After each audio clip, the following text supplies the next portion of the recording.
नमस्कार विद्यार्थी मित्र, शाश्वत अकॅडमी पुणे आपल्या ऑनलाईन प्लॅटफॉर्म आपलं स्वागत आहे. मी कुमार पाटील. अर्थशास्त्र म्हटलं की ते बरंचच चालू घडामोडीशी निगडीत असतं. चालू घडामोडीमध्ये आर्थिक पाहणी अहवाल असेल, बजेट असेल किंवा दैनंदिन घडणाऱ्या आंतरराष्ट्रीय, राष्ट्रीय, राज्य पातळीवरच्या चालू घडामोडी असतील, याच्या अनुषंगाने बरेचसे प्रश्न अर्थशास्त्रावर विचारले जातात. पूर्व आणि मुख्यला खास करून हे प्रश्न विचारलेले आपल्याला बघायला मिळतात. त्या अनुषंगाने आपण पाठीमागील 1.5 वर्षाच्या जे काही चालू घडामोडीशी निगडीत जे काही अर्थशास्त्र आहे त्याच्याबद्दलचं अनालिसिस करणार आहे. आपण पूर्ण 1.5 वर्षाचा डेटा यामध्ये कव्हर केलेला आहे. 1 जानेवारी 2025 पासून ते मे 2026 पर्यंतचा सगळा डेटा आपण यामध्ये कव्हर करायचा प्रयत्न केलेला आहे. चला तर आपण सुरुवात करूया. पहिल्यांदा बघा, 56वी जीएसटी परिषद आणि त्यामध्ये झालेला कर रचनेतला जो बदल आहे तो आपण तिथून आपण सुरुवात करूया. बघा, 56वी जीएसटीची परिषद आहे ती कुठे भरण्यात आली? न्यू दिल्ली या ठिकाणी भरण्यात आली. कधी? 3 सप्टेंबर 2025 मध्ये भरण्यात आली. अध्यक्ष कोण होते? निर्मला सीतारामन होत्या. आणि हा जो काही बदल आहे तो लागू कधीपासून केला जाण्याचा निर्णय घेण्यात आला? तर 22 सप्टेंबर 2025 पासून हा नियम लागू करायचा ठरवण्यात आलं. बघा, यामध्ये जीएसटी मध्ये जे काही आधीचे जे काही स्लॅब होते ते एकूण 4 स्लॅब होते. जीएसटी हा अप्रत्यक्ष कर आहे आणि अप्रत्यक्ष कर जे वस्तू आणि सेवांच्या लागू केला जातो ते एकूण जे 4 स्लॅब सुरुवातीला ठेवण्यात आले होते, 5%, 12%, 18% आणि 28%. आता या टॅक्स रिफॉर्म मध्ये काय करण्यात आलं? जीएसटी 2.0 असेल नाव देण्यात आलं आणि त्यानंतर यामध्ये रिफॉर्म करून दोनच आपण काय केले? एक स्टँडर्ड रेट दोनच ठेवण्यात आले. एक 18%, दुसरा येतं 5%. असे दोनच स्टँडर्ड रेट ठेवण्यात आले आणि बाकीचे सगळे जे काही स्लॅब होते ते कॅन्सल करण्यात आलेले आपल्याला बघायला मिळतात. आता 101वी घटना दुरुस्तीनं काय करण्यात आलं होतं? तर एक जीएसटी कौन्सिल बनवण्यात आले. जीएसटी कौन्सिलच्या बैठकीमध्ये सगळे राज्यांचे जे अर्थमंत्री किंवा इतर मंत्री असतील किंवा केंद्राकडून आलेले 3 मिनिस्टर, त्यामध्ये फायनान्स मिनिस्टर असतील, state minister of revenue and finance, हे सगळे जे असतात एकत्रित मिळून त्यांना आपण जीएसटी कौन्सिल असं म्हणतो. आता जीएसटी कौन्सिलच्या बैठकीमध्ये 56वी जीएसटी कौन्सिल आहे जी भरली होती कुठं? न्यू दिल्लीला. आता 55वी कुठं भरली होती? तर जैसलमेर राजस्थानला भरली होती आणि 54वी कुठं भरली होती? तर परत न्यू दिल्ली या ठिकाणी भरली होती. 56व्या जीएसटी कौन्सिलमध्ये हा काय करण्यात आला? जीएसटी कौन्सिलच्या परिषदेमध्ये हा निर्णय घेण्यात आलेला आपल्याला बघायला मिळतं. आता बघा, जे काही रेट ठेवले होते ते 3 रेट ठेवले होते. कुठले कुठले रेट ठेवले होते? सध्या 18%, 5% आणि 40%. 40% गुन्हा जे लक्झरियस गुड आहेत, चैनीच्या वस्तू आहेत, त्यांच्यावर 40% आपल्याला बघायला मिळेल. आता यामध्ये कुठले कुठले गुड्स कशा कशामध्ये इन्क्लूड करण्यात आले? बघा, पहिलं आरोग्य आणि जीवनविषयक जे काही गुड्स होते किंवा सर्व्हिस होते त्यामध्ये बघा, सर्व वैयक्तिक आणि जीवन आरोग्य विमा त्यांच्यामध्ये 18% वरून त्यांना किती टक्के देण्यात आलं? 0% मध्ये स्लॅबमध्ये ते आले. नंतर 36 जीवनरक्षक औषधे 12 ते 5% वरून ते किती टक्केवर आले? 0% वर आलेले बघायला मिळतात. नंतर इतर औषधे आणि वैद्यकीय उपकरणे 12% वरून ते किती टक्केवर आलेले बघायला मिळतात? तर 5% वर आलेले आपल्याला बघायला मिळतात. नंतर दैनंदिन गरजेसाठी आवश्यक असणाऱ्या वस्तू जे आर्टिकल्स आहेत त्यामध्ये बघा, दूध असेल, पॅकेज्ड पनीर असेल, चपाती असेल, रोटी असेल, ही 5% वरून किती टक्के आणण्यात आली? 0% वर आणण्यात आली. नंतर साबण असेल, हेअर ऑइल असेल, पॅकेज्ड खाद्यपदार्थ असेल, ते 18 ते 12% वरून किती टक्केवर आले? 5% वर आलेले बघायला मिळतात. नंतर ब्युटी अँड वेलबिंग जे काही सामान असेल, जिम अँड सलूनचे सामान असेल, ते 18% वरून किती टक्केवर आलेले? 5% वर आलेले बघायला मिळतात. नंतर वाहतूक आणि बांधकाम जे काही यासाठी लागणारं साहित्य आहे त्यांच्यामध्ये बरीचशी राहत मिळालेली आपल्याला बघायला मिळते. त्यामध्ये बघा, सिमेंट, छोट्या कार यांच्यामध्ये 28% वरून ते 18% वर आलं. नंतर ट्रॅक्टर, कृषी सामग्री 12% वरून ते 5% वर आलं. नंतर हॉटेल निवास 7,500 रुपयाचा पर दिवसाचा जो खर्च आहे 7,500च्या वर असेल तर त्यामध्ये 12% वरून त्यांना किती टक्केवर आणण्यात आलं? 5% वर आणलं तर आपल्याला बघायला मिळतं. अशा प्रकारे आपल्याला अनेक वस्तूवरील किंवा सेवांच्या वरील कपात झालेली बघायला मिळते जीएसटी 2.0च्या उपक्रमानुसार. त्यामध्ये बघा, तर त्याविषयी इतर माहिती काय असणार आहे? तर जीएसटी कौन्सिल काय असते? तर जीएसटी बिल पास झाल्यानंतर 101वी घटना दुरुस्ती करण्यात आली आणि त्यानंतर 40 दिवसाच्या आत एक जीएसटी कौन्सिल नावाची संघटना स्थापन करण्यात आली. भारतीय राजघटनेच्या कलम 279A मध्ये याची रचना सांगण्यात आली आणि त्यानुसार जीएसटी कौन्सिल स्थापन करण्यात आली. किती घटना दुरुस्ती? 101वी घटना दुरुस्ती कधीपासून लागू झाली? तर 1 जुलै 2017 पासून जीएसटी लागू झाला. त्या दिवसाला आपण काय दिवस म्हणून साजरा करतो? तर जीएसटी दिवस म्हणून साजरा करतो. आता जीएसटी मध्ये कोणकोणते टॅक्स नव्याने इंट्रोड्यूस करण्यात आपल्याला? तर एक होता तो एचजीएसटी, नंतर सीजीएसटी आणि आयजीएसटी, असे 3 टॅक्स इंट्रोड्यूस करण्यात आले. पहिला सेंट्रल म्हणजे पहिला state goods and service taxes, नंतर central goods and service taxes आणि integrate goods and service taxes, म्हणजे दोघांनी मिळून लावायला जर टॅक्स असेल तर त्याला नाव दिलं IGST, integrate goods and service tax असं नाव देण्यात आलं. आता यांच्या नियंत्रणासाठी काय आणलं? तर जीएसटी कौन्सिल आणली. काय आणली? जीएसटी कौन्सिल आणलेला आपल्याला बघायला मिळतं. आता जीएसटी कौन्सिलची रचना कशी असणार आहे? तर फायनान्स मिनिस्टर हे जे हेड असतील, हेड कोण असणार आहे? फायनान्स मिनिस्टर, आणि दोघांच्याकडून एक युनियन कडून आणि दुसरे तर स्टेट कडून. आता युनियन कडून 2 मिनिस्टर असतील, एक स्टेट मिनिस्टर ऑफ फायनान्स आणि स्टेट मिनिस्टर ऑफ रेव्हेन्यू, राज्यमंत्री फायनान्सचे आणि स्टेटचे काय असतील, एक इकडं असतील, आणि केंद्राकडून कोण असणार आहे, फायनान्स मिनिस्टर असणार, हे तिघ जण असतील केंद्राकडून.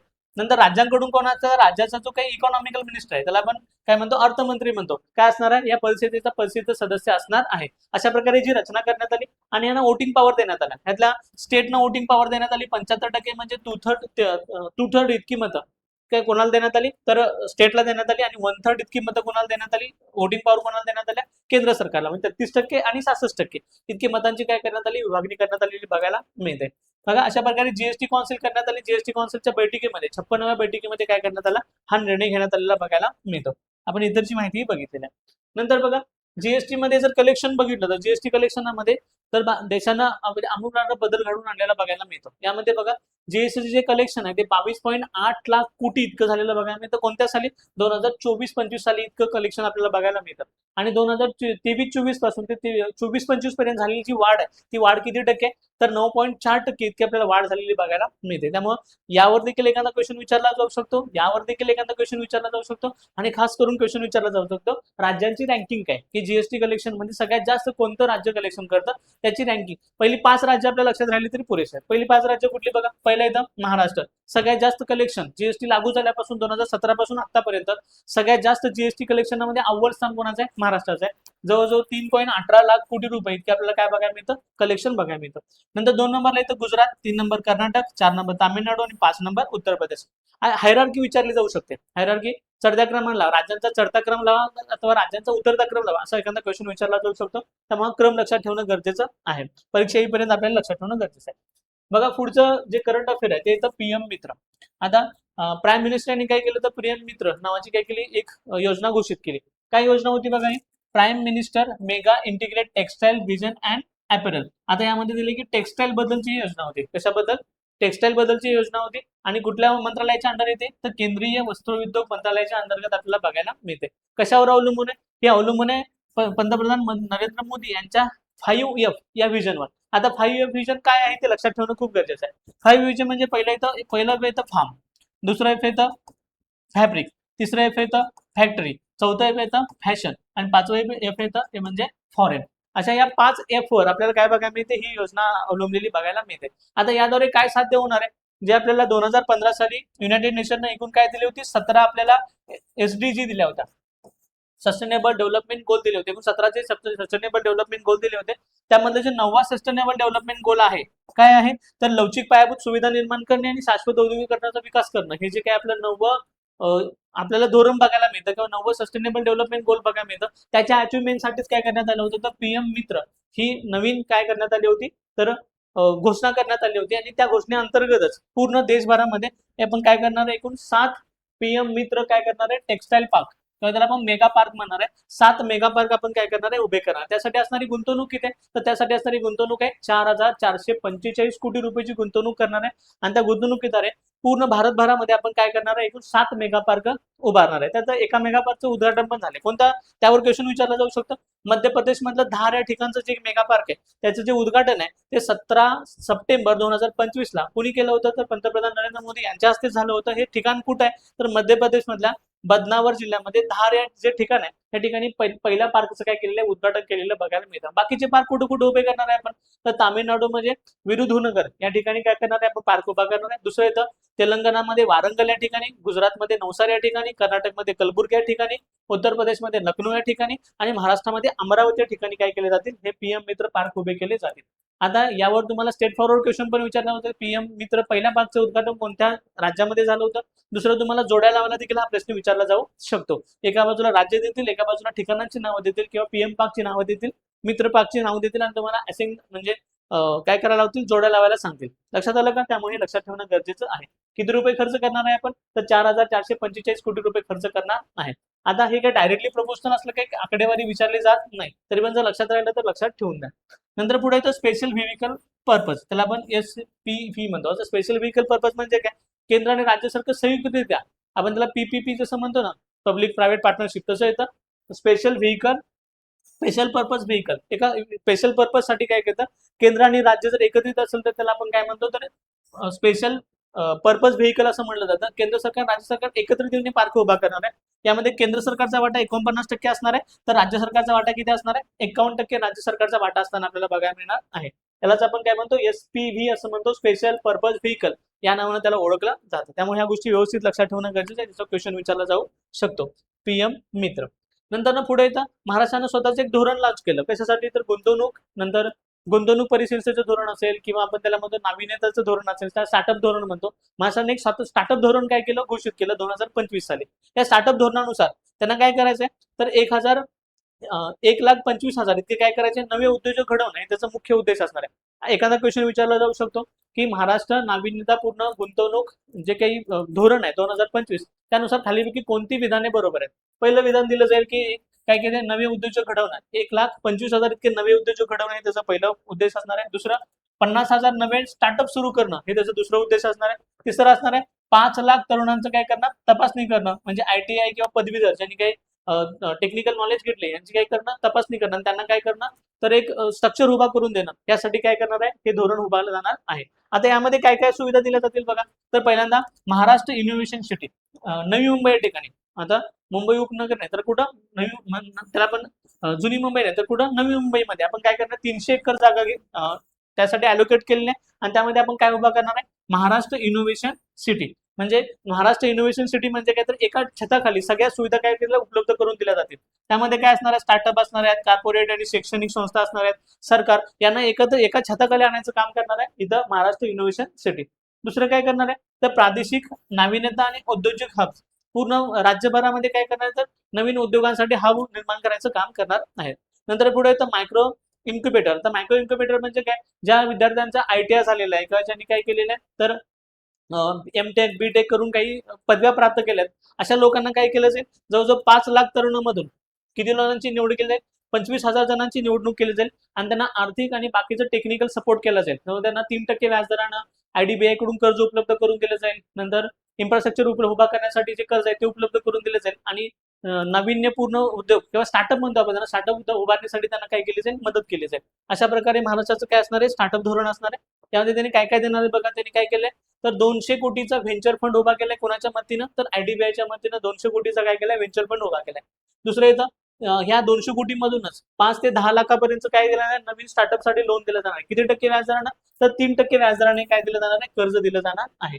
याशिवाय बौद्धिक संपदा म्हणजे त्याला आपण इंटेलेक्च्युअल प्रॉपर्टी राईट असं म्हणतो. इंटेलेक्च्युअल प्रॉपर्टी राईट्स, IPR असं म्हटलं जातं त्याला. इंटेलेक्च्युअल प्रॉपर्टी राईट नुसार तुम्ही जर नवीन संशोधन करत असाल, नवीन संशोधन नोंद करत असाल, त्याला भरपूर खर्च येतो. आता या खर्चासाठी काय करणार आहे? महाराष्ट्र गव्हर्नमेंट तुम्हाला अनुदान देणार आहे. काय अनुदान देणार आहे? तर देशांतर्गत पेटंट असेल तर त्याला नोंदणीसाठी तुम्हाला 5 लाख रुपयेपर्यंत अनुदान मिळेल. जर आंतरराष्ट्रीय पेटंट तुम्ही घेत असाल स्वतःकडे तर त्यांना 20 लाख रुपयेपर्यंत अनुदान दिलं जाणार आहे. आणि गुणवत्ता प्रमाणपत्र तुम्हाला पाहिजे असेल तर त्याला 5 लाख रुपयेपर्यंत अनुदान काय करणार आहे? महाराष्ट्र गव्हर्नमेंट प्रोव्हाइड करणार आहे.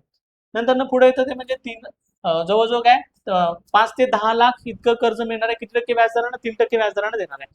आता या विद्यार्थ्यांना किंवा या नवउद्योजकांना मार्केटमध्ये लगेच कोण नवीन काम देणार नाही किंवा नवीन कोणताही जो काही इन्व्हेस्टर आहे तो लगेच त्यांच्याकडे एखादा प्रोजेक्ट सोपवणार नाहीये. मग गव्हर्नमेंट काय करणार आहे? तर स्वतःच काय करणार आहे? तर एक महाराष्ट्र स्टार्टअप लीग घोषित करेल आणि त्यानंतर काय करणार आहे? तर जवळजवळ 25 लाखापर्यंतच्या पायलट वर्क ऑर्डर आहेत ते महाराष्ट्र गव्हर्नमेंट स्वतःच देणार आहे त्यांना. म्हणजे या सगळ्यातून निघणारे जे बाहेर नवीन उद्योजक आहेत त्यांना स्वतःच्याच वर्क ऑर्डर, त्याला पण नाव दिले पायलट वर्क ऑर्डर, हे काय केलं जाणार आहे? त्याच विद्यार्थ्यांना किंवा त्याच नवीन संशोधकांना किंवा त्याच नवीन उद्योजकांना काय केलं? ह्या ऑर्डर दिल्या जाणार आहेत महाराष्ट्र गव्हर्नमेंटकडून आणि त्यासाठी 0.5% काय केलं जाणार आहे? राखीव बजेट महाराष्ट्र गव्हर्नमेंट काय करणार आहे? आपल्यासाठी ठेवणार आहे. अशा प्रकारे महाराष्ट्राने काय केले? नवीन धोरण 2025 ला जाहीर केले. नव उद्योजकता गुंतवणूक धोरण म्हणायला ओळखलं जातं. बघा पुढचं येतं ते म्हणजे बँकिंग कायद्यामध्ये सुधारणा करण्यात आली. आता बँकिंग कायदे आपल्याकडे खूप काळापासून, ब्रिटिश काळापासून आपल्याकडे बँकिंग कायदे होते. म्हणजे RBI ऍक्ट 1934 असेल किंवा बँकिंग रेग्युलेशन ऍक्ट 1949 असेल, 1970 ऍक्ट असेल, 1980 ऍक्ट असेल, ब्रिटिश काळानंतर आणि किंवा स्वातंत्र्यानंतर बनवलेले जे कायदे होते त्या 5 कायद्यामध्ये काय करण्यात आले? 19 दुरुस्त्या करून, एकूण जे 5 कायदे होते त्यामध्ये 19 दुरुस्त्या करण्यात आल्या आणि 19 दुरुस्त्या करून नवीन एक बँकिंग सुधारणा कायदा आणि अधिनियम 2025 काय करण्यात आला? घोषित करण्यात आला.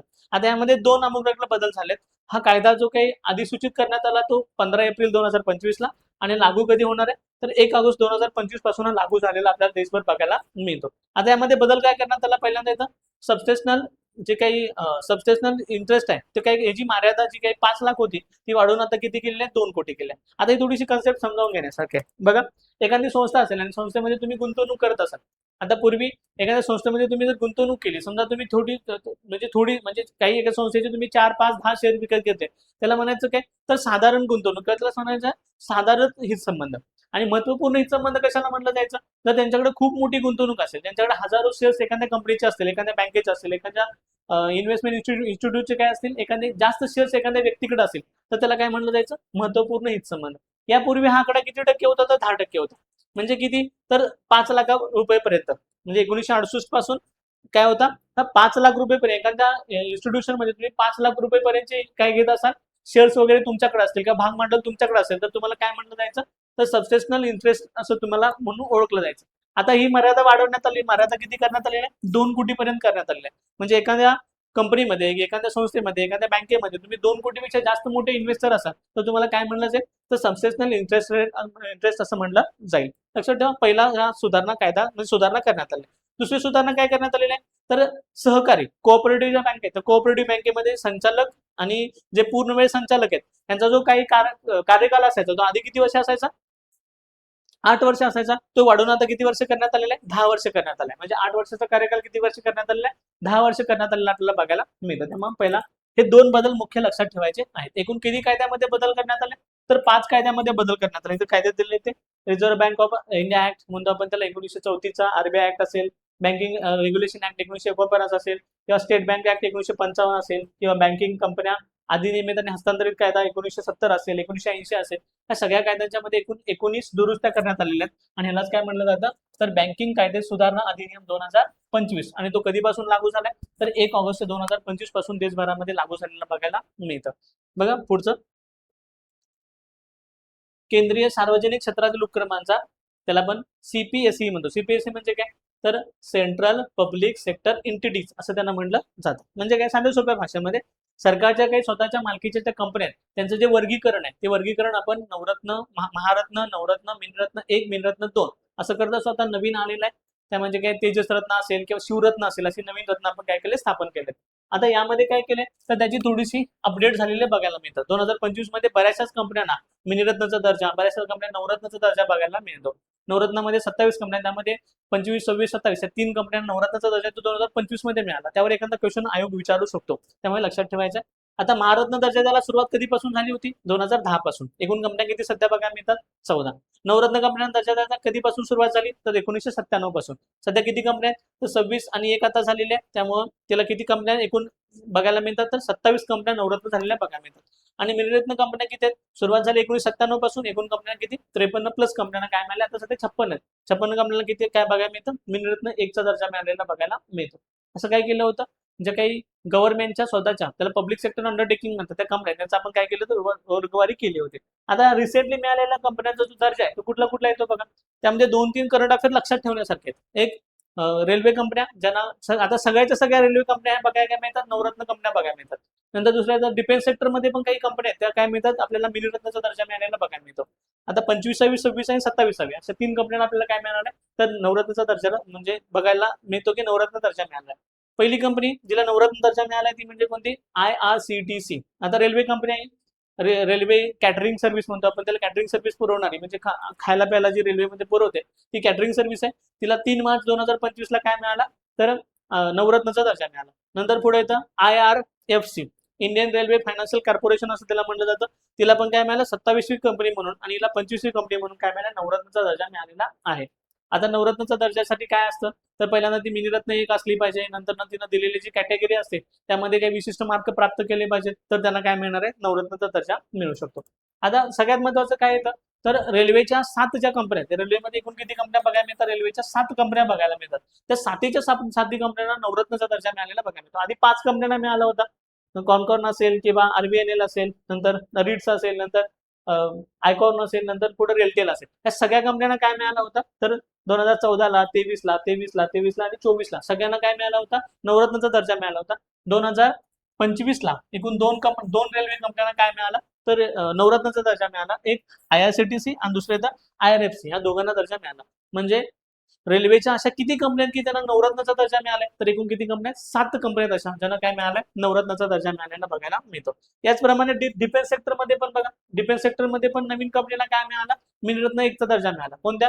इंडिया ऑप्टेल लिमिटेड, IOL ह्याला दर्जा आहे. नंतर हिंदुस्थान शिपयार्ड लिमिटेड ह्याला मिनिरत्नाचा दर्जा आहे. नंतर येतं MIL हिला देखील काय मिनिरत्नाचा दर्जा आहे. नंतर AVNL हिला देखील काय बघायला मिळतो? नवरत्न 1चा दर्जा असलेला बघायला मिळतो. मग आयोग क्वेश्चन विचारताना अशी संरक्षण क्षेत्रामध्ये खालीलपैकी कोणत्या कंपन्यांना मिनिरत्न 1चा दर्जा मिळालेला आहे असा जर क्वेश्चन विचारला जाऊ शकतो. आता रिसेंटली 2025ला जे दर्जा मिळालाय ते कुणा मिळालाय? ह्या 4 कंपन्यांना दर्जा मिळालेला बघायला मिळतो ज्या मिनिरत्न 1 आहेत, त्या डिफेन्स सेक्टरमध्ये आहेत. कुठली कुठली? तर MIL कुठे आहे? पुण्यामध्ये. कधी दर्जा मिळाला? मे 2025ला. नंतर AVNL चेन्नईमध्ये. कधी दर्जा मिळाला? मे 2025ला. नंतर येतं HSL याला दर्जा कधी मिळाला? 14 ऑक्टोबर 2025ला. आणि इंडिया ऑप्टेल लिमिटेड ह्याला कधी दर्जा मिळाला? 1 मे 2025ला. कुठेही डेहराडूनला आहे, ही कुठे विशाखापट्टणमला आहे, ही कुठे आहे चेन्नईला, आणि ही कुठे पुण्यामध्ये. या 4 कंपन्यांच्या डिफेन्स सेक्टरमध्ये आहेत, म्हणजे काय संरक्षण मंत्रालयाच्या अंडर आहे, ज्याला मिनिरत्न 1चा दर्जा मिळाला. आणि मगाशी आपण जे बघितलं ते कुठल्या होत्या? तर रेल्वे सेक्टरच्या अंडर होत्या, रेल्वे मंत्रालयाच्या अंडर होत्या. अशा किती कंपन्या आहेत? तर 7 कंपन्यांना काय मिळालंय? तर नवरत्नाचा दर्जा मिळालेला आहे.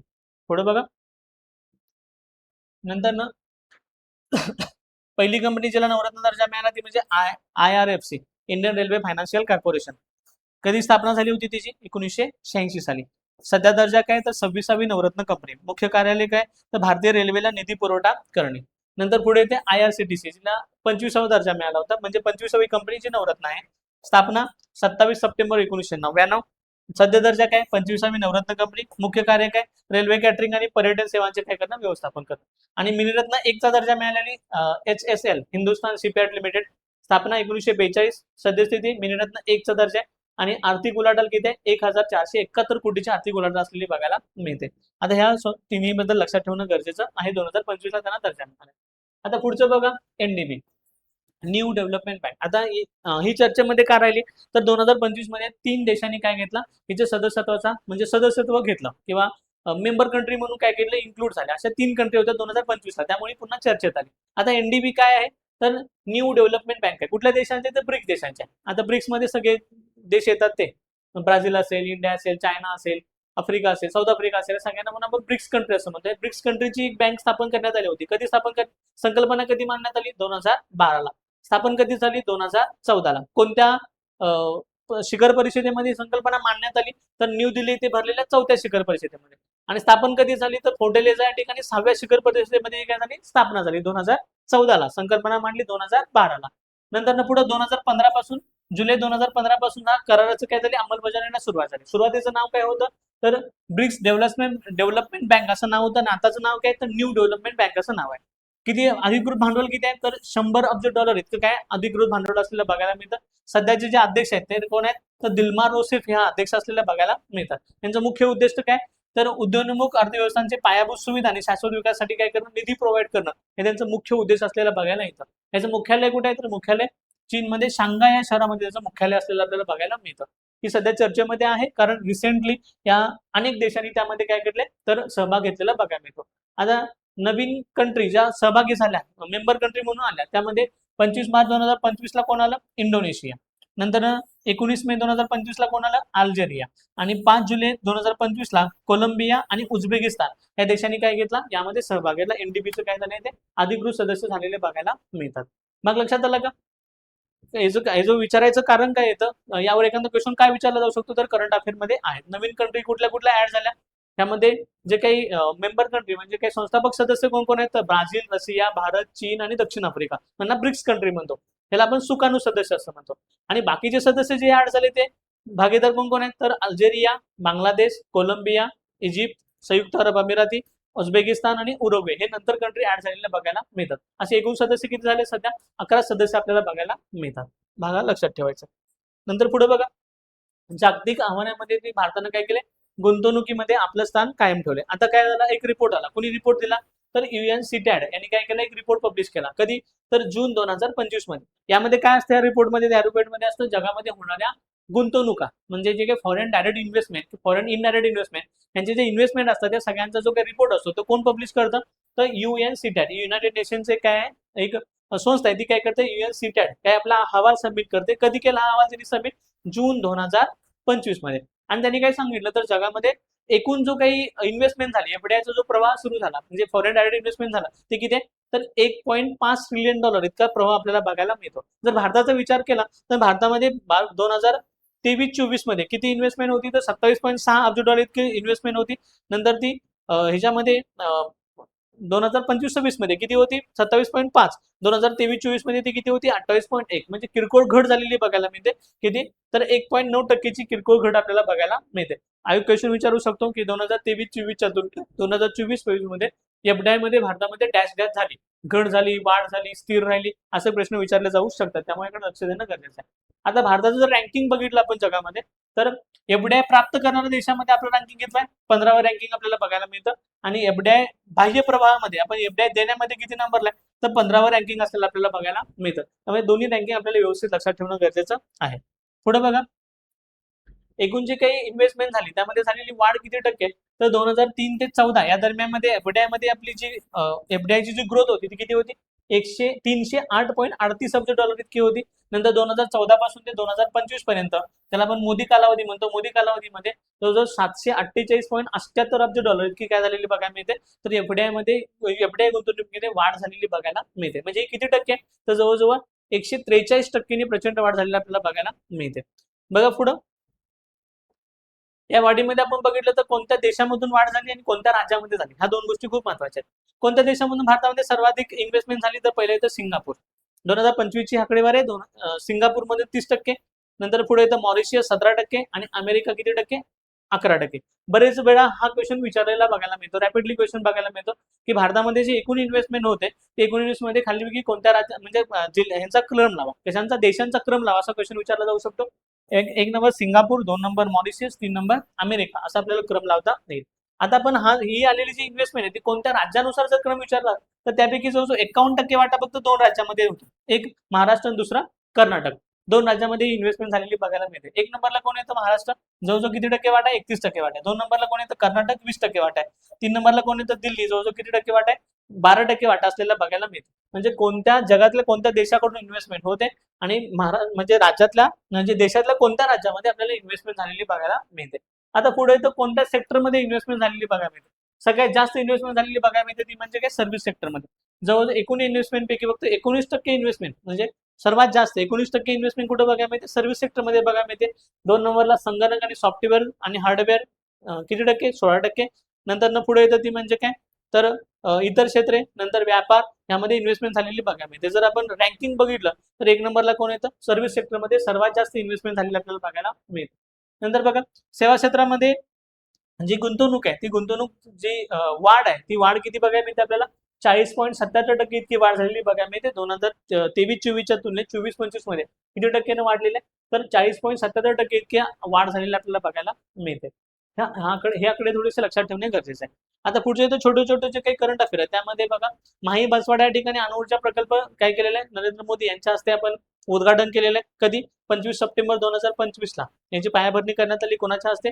नरेंद्र मोदी यांच्या हस्ते. कुठलं ठिकाण आहे? राजस्थानमधील बासवाडा, त्याला आपण माही बसवाडा अणुऊर्जा प्रकल्प असं म्हणतो. किती कोटी रुपये इन्व्हेस्टमेंट केले? तर 42,000 कोटी रुपये इन्व्हेस्टमेंट केले. किती मेगावॅट एनर्जी निर्माण होणार आहे? तर 2,800 मेगावॅट इतकी एनर्जी निर्माण होणार आहे. कोणाचा प्रकल्प आहे? तर अश्विनी. अश्विनी काय आहे? तर संयुक्त प्रकल्प आहे. कोणाचा? NSDL चा आणि NTPC चा. NTPC, national thermal power corporation, आणि नॅशनल जी काही आपली NSDL नाही, नॅशनल न्यूक्लिअर पॉवर NSPL म्हणतो आपण त्याला. यांचं काय केलंय? संयुक्त विद्यमानानं कोणाकोणाच्या? यांच्या आणि यांच्या, NTPCच्या आणि यांच्या संयुक्त विद्यमानानं आपल्याला काय बघायला मिळतं?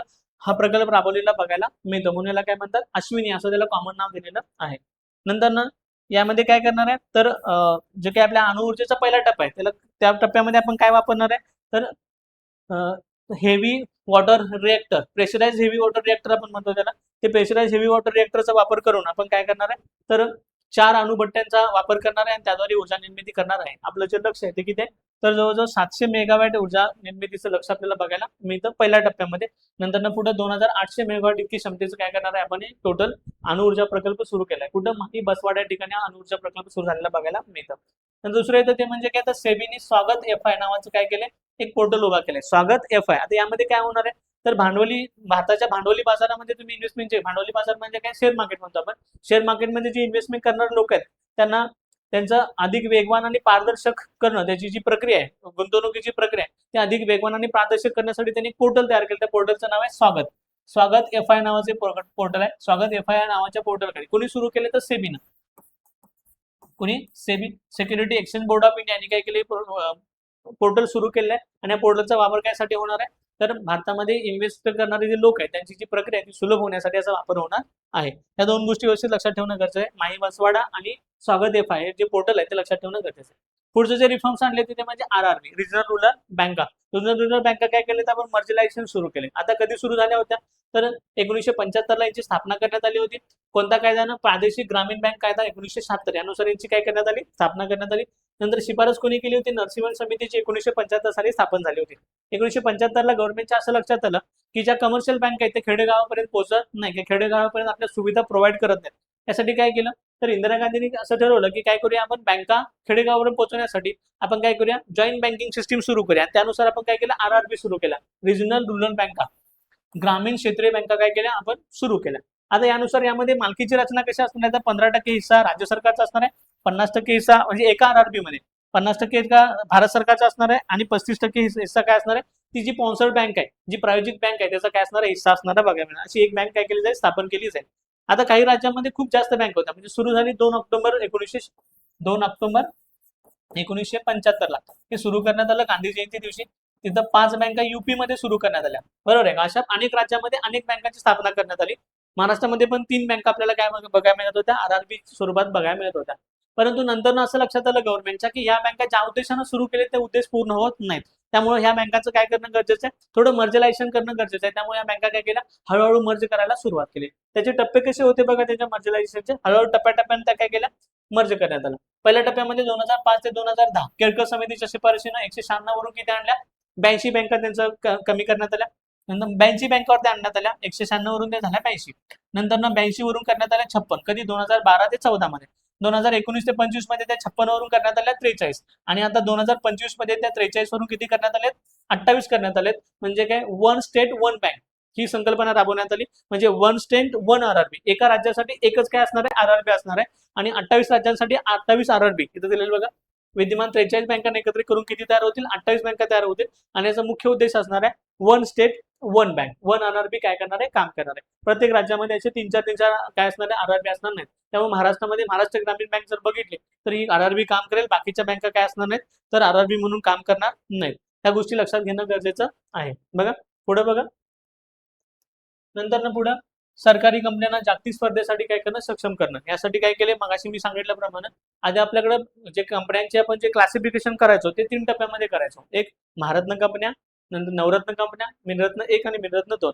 आता नवीन 2 रत्न काय केले त्यामध्ये इन्क्लूड करण्यात आले, एक शिवरत्न आणि दुसरे ते म्हणजे तेजस रत्न. आता शिवरत्न कशासाठी असणार आहे, आतापर्यंत ज्या ह्याच्यामध्ये पूर्ण भारतामध्ये ज्या इंडस्ट्री खूप मोठ्या प्रमाणात काम करतायत आणि त्यांचे गुंतवणुकीचे निर्णय घेताना त्यांना जास्त स्वातंत्र्याची गरज आहे, अशा ज्या काही प्रचंड वाढणाऱ्या संस्था ज्यांची क्षमता खूप जास्त आहे अशा कंपन्यांसाठी काय असणार आहे, शिवरत्न असणार आहे. आणि तेजस रत्न कोणासाठी असणार आहे, ज्या नवीन कंपन्या सुरू झाल्या होत्या रिसेंटली, त्याला आपण स्टार्टअप उद्योग म्हणतो, त्या स्टार्टअप उद्योगांसाठी काय असणार आहे, तेजस रत्न नावाची संकल्पना असणार आहे. तसं महारत्न, नवरत्न, मिनिरत्न आहे, तसंच काय असणार आहे, तर शिवरत्न आणि तेजस रत्न अशा 2 कंपन्या काय केल्यात, नव्याने इंट्रोड्यूस करायचा किंवा 2 कंपन्यांचं वर्गीकरण नव्याने इंट्रोड्यूस करायचा आपण निर्णय घेतलेला आहे. या 2 गोष्टी व्यवस्थित लक्षात ठेवायच्या, शिवरत्न आणि तेजस रत्न. आता पुढचं येतं ते म्हणजे काय, तर बघा पुढचं धोरण येतं इन्व्हेस्ट महाराष्ट्र धोरण 2025. इन्व्हेस्ट महाराष्ट्र धोरण 2025 असायला म्हटलं जातं. महाराष्ट्रामध्ये इन्व्हेस्टमेंट आकर्षित करण्यासाठी आणि महाराष्ट्रामध्ये इन्व्हेस्टमेंट खेचून आणण्यासाठी महाराष्ट्र गव्हर्नमेंट जे काही अमूलाग्र बदल करते आपल्या इन्फ्रास्ट्रक्चरमध्ये किंवा धोरणांच्या मध्ये जे बदल करते त्यालाच नाव दिलं इन्व्हेस्ट महाराष्ट्र धोरण 2025. आता यानुसार काय काय बघा, या धोरणाची रचना कशी असणार आहे, त्या धोरणाची रचना कॅबिनेटने मंजुरी दिली कधी, 11 डिसेंबर 2025 ला कॅबिनेटने मंजुरी दिली. भागभांडवल किती असणार आहे, तर 3000 कोटी रुपयाचं असणार आहे. हे नवीन नाव काय असणार आहे तर उद्योग, गुंतवणूक व सेवा विभाग, हे त्याचं काय असणार आहे, नवीन विभागाचं नाव असणार आहे. हा भाग व्यवस्थित लक्षात ठेवायचा.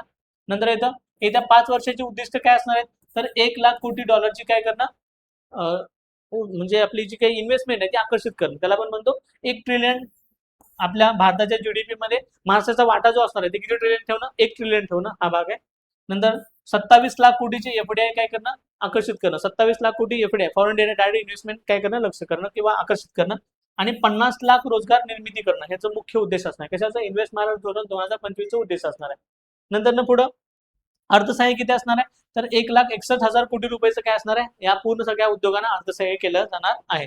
आणि यानुसार हे 3 टप्प्यामध्ये राबवलं जाणार आहे. पहिला टप्पा असणार आहे 2025 ते 2030, दुसरा टप्पा असणार आहे 2030 ते 2040, आणि तिसरा टप्पा असणार आहे 2040 ते 2060. या 3 टप्प्यामध्ये हे इन्व्हेस्ट महाराष्ट्र धोरण राबवण्यात जाणार आहे. आणि महाराष्ट्राच्या पूर्ण भारताच्या इकॉनॉमीमध्ये $1 ट्रिलियन राज्य किंवा $1 ट्रिलियन कॉन्ट्रीब्युशन आपल्याला महाराष्ट्र राज्याला करायचं आहे. यासाठी काय केलं, इन्व्हेस्ट महाराष्ट्र धोरण 2025 लॉन्च केलं गेलेलं आहे.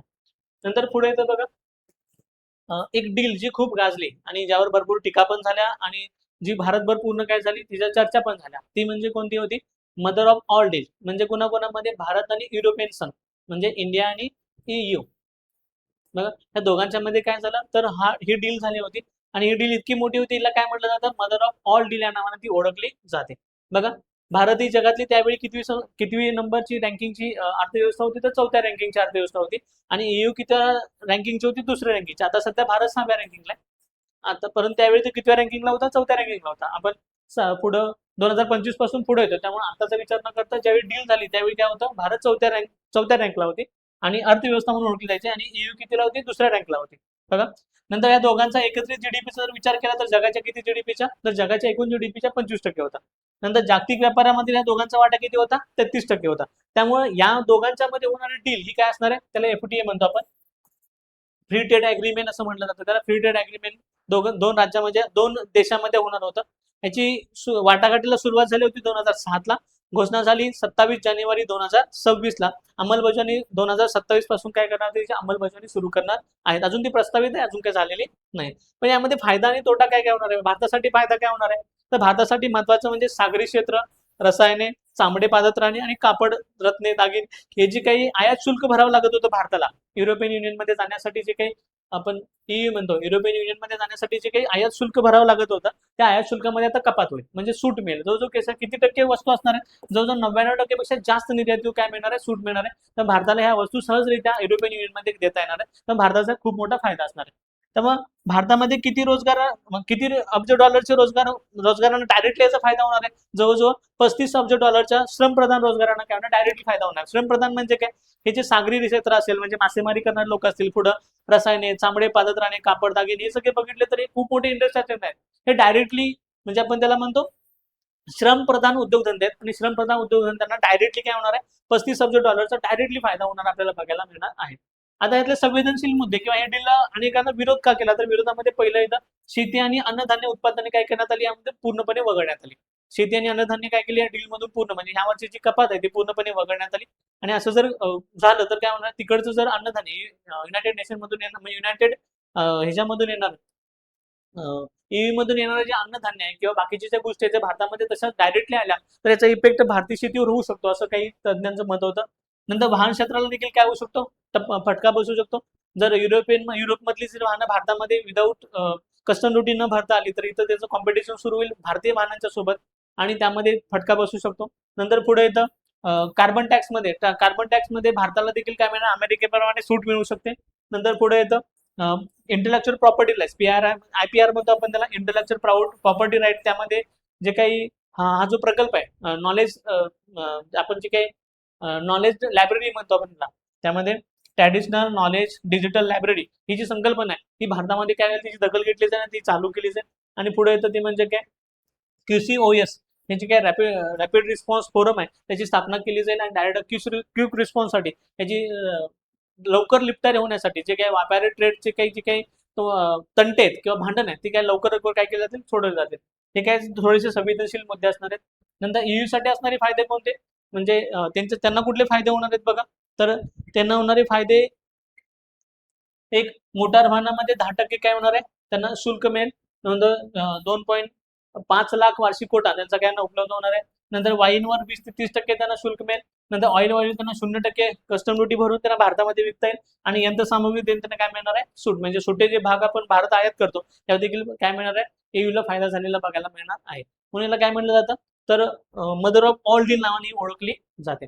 बघा पुढचे येतं ते म्हणजे काय, राष्ट्रीय आर्थिक समावेशकता धोरण 2025. आता 2025 मध्ये धोरण आखलं गेलं आणि आर्थिक समावेशकता या शब्दाचा अर्थ येतो फायनान्शियल इन्क्लुजन. फायनान्शियल इन्क्लुजन घडवून आणण्यासाठी काय केलं होतं, हे धोरण आखलं गेलं होतं. या धोरणाचे मुख्य जे घटक आहेत ते 5 सूत्रांमध्ये बांधले गेले म्हणून त्याला पंचज्योती असं म्हटलं जातं. आता फायनान्शियल इन्क्लुजन ही संकल्पना समजावून घेणं गरजेचं आहे. वित्तीय सर्वसमावेशकता असं म्हटलं जातं. म्हणजे काय, सर्व घटकांचा, सर्व क्षेत्रांचा समावेश वित्तामध्ये झाला पाहिजे किंवा वित्तीय घटकामध्ये, इकॉनॉमिकल ऍक्टिव्हिटीमध्ये झाला पाहिजे. याला आपण म्हणतो फायनान्शियल इन्क्लुजन, आर्थिक सर्वसमावेशकता. आणि त्यासाठी सरकारनं आतापर्यंत भरपूर धोरणं आखली गेली होती. त्यासाठी 2025 मध्ये एक नवीन धोरण आखण्यात आलं, त्याला म्हणतात राष्ट्रीय आर्थिक समावेशकता धोरण 2025. सामान्यातल्या सामान्य घटकांचा जो काही समावेश आहे तो आर्थिक घटकामध्ये झाला पाहिजे, या कारणासाठी काय करण्यात आलं, हे धोरण आखलं गेलं होतं. बघा यासाठी त्यांनी काय केलं, पंचज्योती नावाची काय केली, एक संकल्पना मांडली. 5 ज्योती कोणत्या, तर या काय काय, तर पहिलं सेवांची उपलब्धता. म्हणजे आर्थिक समावेशकता घडवून आणण्यासाठी काय काय करावं लागेल, पहिले येतं सेवांची उपलब्धता. सामान्यातल्या सामान्य लोकांना वेगवेगळ्या सेवा, म्हणजे बँकिंग सर्व्हिस असेल, इन्शुरन्स सर्व्हिस असेल, त्या सेवांची उपलब्धता करून देणं गरजेचं आहे. नंतर पुढे येतं महिला आणि दुर्बल घटकांच्यावर लक्ष. आता सर्वसमावेशकता मग कोणासाठी असणार आहे, खास करून महिला आणि जे दुर्बल घटक आहेत, दुर्लक्षित घटक आहेत, त्यांच्यासाठी ही सुविधा असणार आहे. पुढे येतं उपजीविका आणि कौशल्य विकास. आता यांना जर फायनान्शियल गोष्टीमध्ये आणायचं असेल तर त्यांना 2 गोष्टी उपलब्ध करून दिल्या पाहिजेत. एक उपजीविका, उदरनिर्वाहाचं साधन, दुसरं येतं कौशल्य, स्किल डेव्हलपमेंट. ह्या 2 गोष्टीकडे लक्ष दिलं गेलं पाहिजे. नंतर पुढे येतं आर्थिक शिक्षण, त्याला म्हणतो इकॉनॉमिकल लिटरसी. इकॉनॉमिकल शिक्षण दिलं गेलं पाहिजे. यासाठी मग प्रधानमंत्री जनधन योजना असेल किंवा आता लाडकी बहीण योजना वगैरे असेल, यासारख्या गोष्टीमुळे अनेक लोकांची बँकेमध्ये अकाउंट्स आपल्याला बघायला मिळतात. त्यामुळे त्यांना बँक कसं असतं, एटीएम कार्ड कसं असतं, क्रेडिट डेबिट, या सगळ्या गोष्टी हळूहळू समजायला लागल्या. ह्यालाच म्हणतात इकॉनॉमिकल लिटरसी. इकॉनॉमिक लिटरसी वाढवण्यावर काय दिला जाईल, भर दिला जाईल. आणि शेवटचे ते म्हणजे काय, ग्राहक संरक्षण. हे सगळं घडताना त्याची कुठं फसवणूक होऊ नये, त्यांची फसवणूक होऊन त्यांच्या खात्यावरले पैशांचं काय होऊ नये किंवा आर्थिक काही फसवणूक होऊ नये, या कारणासाठी त्यांना काय दिलं जाईल, तर ग्राहक संरक्षण दिलं जाईल. या सगळ्या 5 घटकांना ते काय नाव दिलं, पंचज्योती असं नाव दिलं. त्याला आपण राष्ट्रीय आर्थिक समावेशक धोरण 2025 असं म्हणतो. याची घोषणा कधी करण्यात आली, तर 1 डिसेंबर 2025 ला याची घोषणा करण्यात आली. आणि हे याचा कालावधी असणार आहे 2025 ते 2030 पर्यंत. हा प्रोग्राम काय केला जाणार आहे, लागू केला जाणार आहे. बघा पुढचं, नंतर पुढे येतं टॅक्स प्रज्ञा व्यासपीठ. आता टॅक्स प्रज्ञा नावाचं काय करण्यात आले, एक व्यासपीठ सुरू करण्यात आलेले. कर चुकीगिरी संबंधात जे काही अनेक ट्रिब्युनलमध्ये ज्या केसेस सुरू आहेत, त्या केसेसचा लवकर निपटारा व्हावा, या कारणासाठी 10 लाखाहून अधिक कर संबंधित न्यायालयीन निकाल आणि 2 दशकांच्या अंतर्गत ज्ञानाची अवघ्या काही सेकंदात विश्लेषण करण्यासाठी काय करणार, AI वर आधारित एक टॅक्स प्रज्ञा नावाचं व्यासपीठ सुरू करण्यात आलं. टॅक्स प्रज्ञा काय, तर AI वर आधारित इंटेलिजन्स, म्हणजे आर्टिफिशियल इंटेलिजन्सवर आधारित काय असणार आहे, एक पोर्टल असणार आहे. या पोर्टलचा वापर करून काय केला, एक प्लॅटफॉर्म असणार आहे. आणि त्या प्लॅटफॉर्मच्या आधारे काय केलं, तर टॅक्स कर चुकवेगिरी आहे किंवा टॅक्स जे विश्लेषण आहे त्याच्या संबंधी काय घेतली जाणार आहे, माहिती घेतली जाणार आहे. म्हणजे काय, AIचा वापर करून जे कशा हजारो असे जे काही विश्लेषणासाठी वेळ लागतो, ट्रिब्युनलला जो वेळ लागतो तो वेळ आता कमी लागेल.